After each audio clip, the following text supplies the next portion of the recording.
were neglected. Despite the passage of 2 decades and 4 administrations, our teachers are still our most precious resource, and they still are seriously neglected.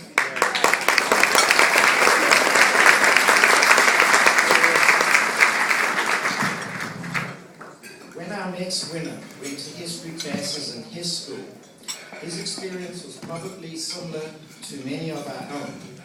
Those history classes seemed to take longer than the 100-year war.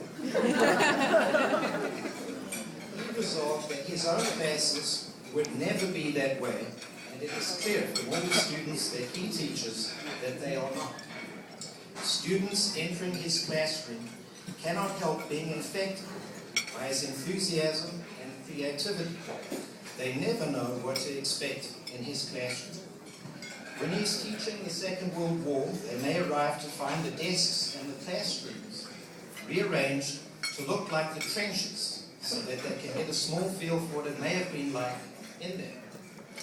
At other times, they enter his class to find a class list on the chalkboard where a government needs to be formed that class, and they learn what structures may be most suitable for those classes. He brings in war veterans to talk about what war is or was. He takes his students to the museums to see and hear more about our artifacts and other valuable lessons of history. The electronic media is making history as we speak today. And while many of our today's students are distracted by Facebook, computer games, and other media, this teacher finds a way to harness that energy so that his students understand the fast-paced nature of communications today. If you have any doubt about his excellence, let me tell you this. His advanced placement students have achieved a 100% pass rate for the last 3 years.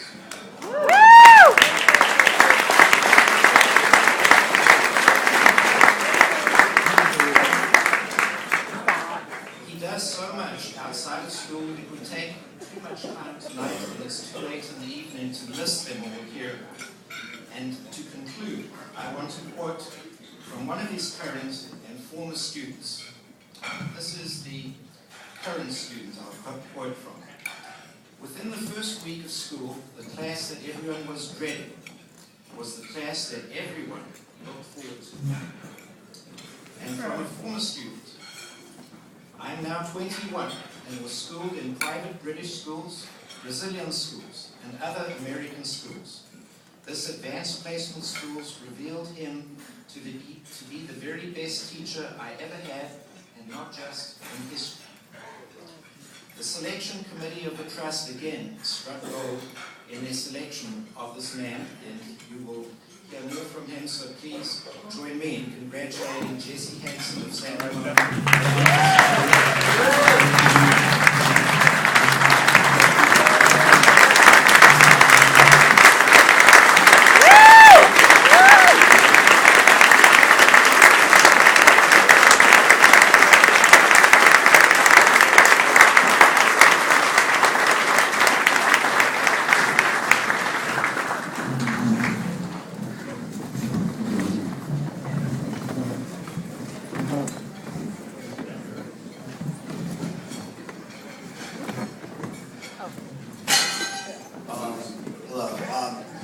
Before I start with my talk, I would just like to say that when I won this award, no one told me that Ryan and Victoria would be so good.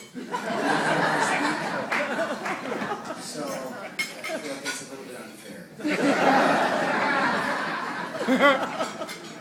I would also like to talk to the members of the Eukel Trust Board, in particular Mr. Casey and Mr. Pletzig. And I just want, I'm not quite sure where you're sitting, but can they take the money away from me now, or if I do a bad job, do I still get it?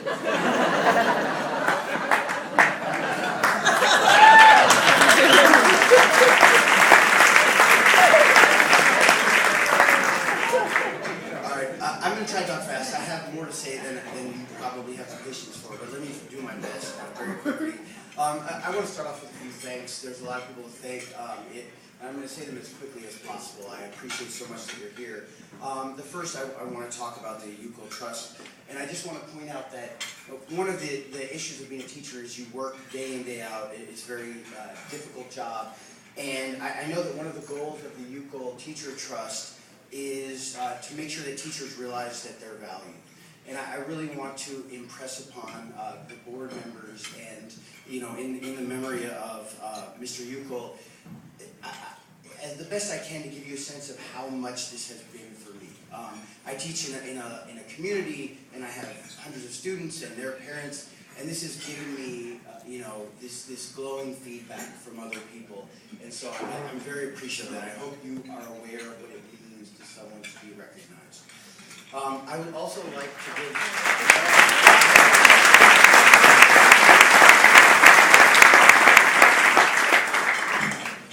Usually in class, I have to offer extra credit to get applause.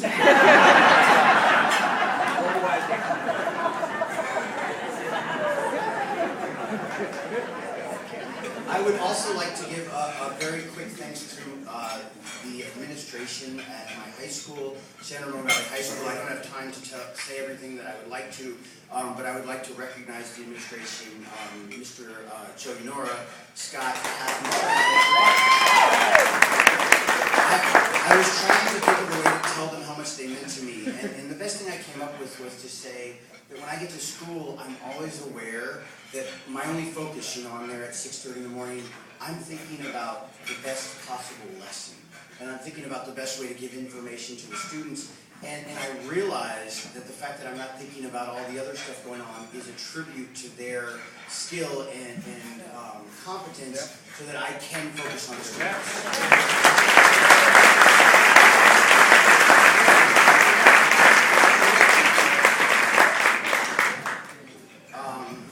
I would also, before I go in, Mr. Baskin, I really appreciate the kind introduction. Before I go, I have one thing to say after my thank yous, but as my last thank you, I'd like to turn to my family a little bit. I hope this comes out with as much feeling as I have, as much gratefulness as I have. I'd like to start off with my mother, who came here today. She's been a teacher for many, many years, and she's a large part of the reason I went into teaching. And my mom, do I see you up there? I forgot which table I was at. You're not, Mom, okay, you're not.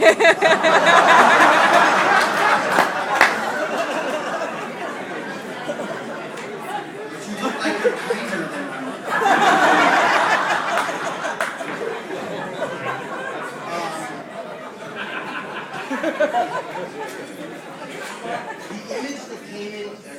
The image that came into my mind when I thought about my mother is I remember playing on a soccer team when I was about 13 years old, and I didn't go to the high school that my mom taught at, but I remember the other kids, as we were kicking the ball around as practice started, they would try to talk me into, they would say, your mom is awfully hard on us.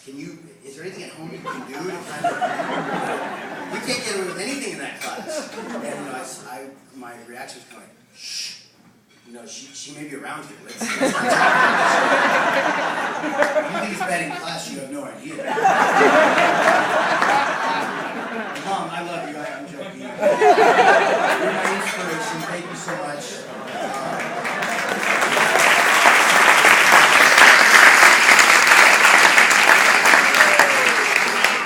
This is easy. If I keep getting applause, I'm going to talk too long. You should just let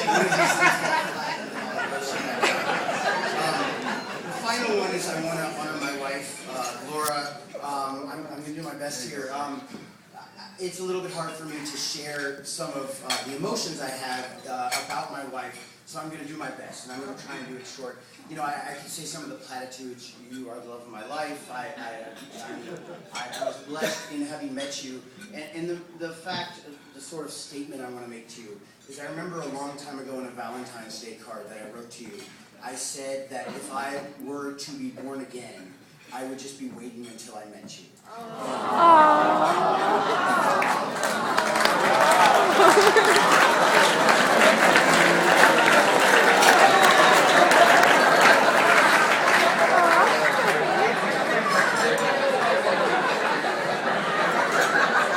Also, before I go on to my last point, I'd like to point out that as I grow older, I start to learn certain things. I feel like perhaps public humiliation and romance are not that different. I'm very much older. I mean, when people tease me later for making this emotional comment, I hope it was valuable.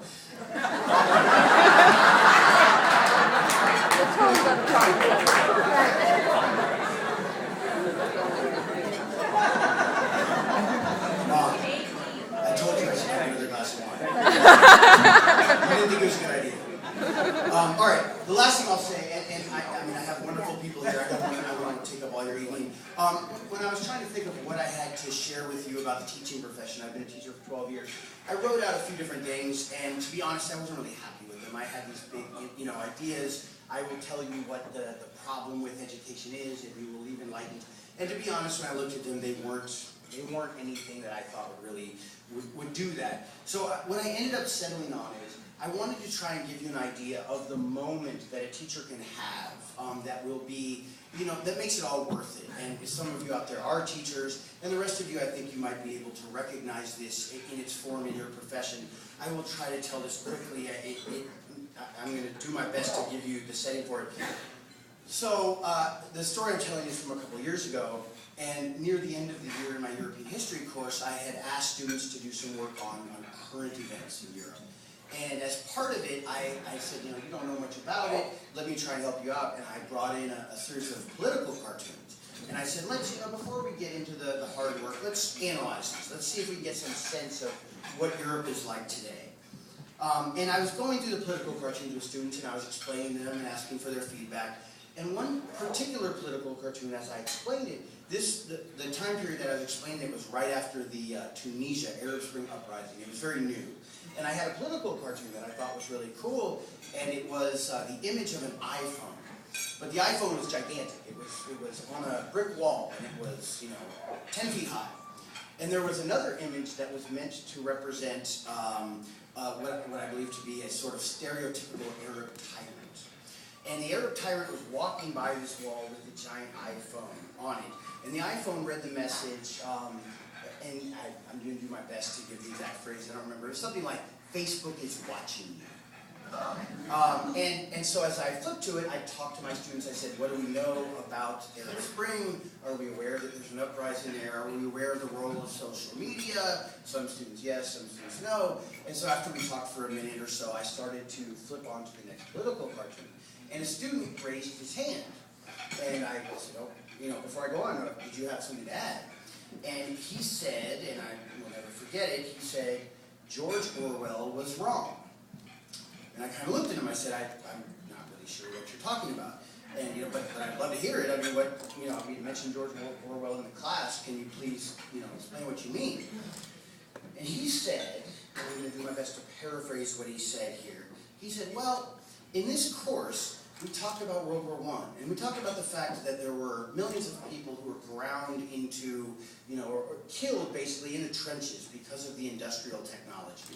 And as a result of that, after World War I, there was a period of anxiety, called the Age of Anxiety, where people were worried that perhaps technology was not going to lead us to a bright future. Perhaps instead we were heading towards a dystopia. And that book, 1984, which I taught them about, said, why does it have that title? It has that title because it's looking into the future. And if Stalin and Hitler and people like that have incredible power now, what will possibly happen as technology increases? They'll have 10 times more power. And George Orwell had used the image of the telescreen, people being watched at all times. And he said, I think this cartoon is a little bit of a link into what Orwell was talking about. The iPhone on the brick wall is a little bit like Big Brother looking down.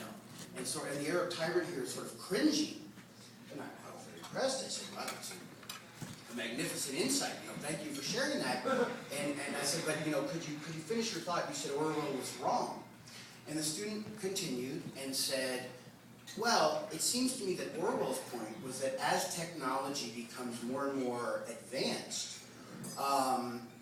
that will give more and more power to an authoritarian government, and it will mean the loss of natural rights. It will mean the loss of freedoms that we hold dear. But what this cartoon shows is that Orwell was wrong.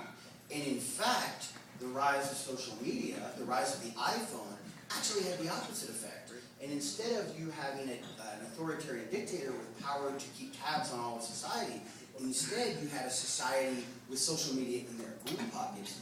And not only did it not give authoritarian leaders more power, but it actually destroyed their power.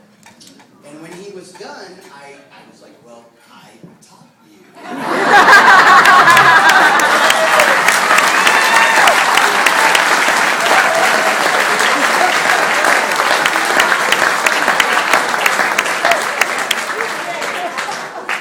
And so I would just point out, there's 180 hours in the school year. That was 1 minute at the end. There's some rough hours in there, but that moment was, the moment that I thought would be valuable for someone who might not be in the classroom to realize.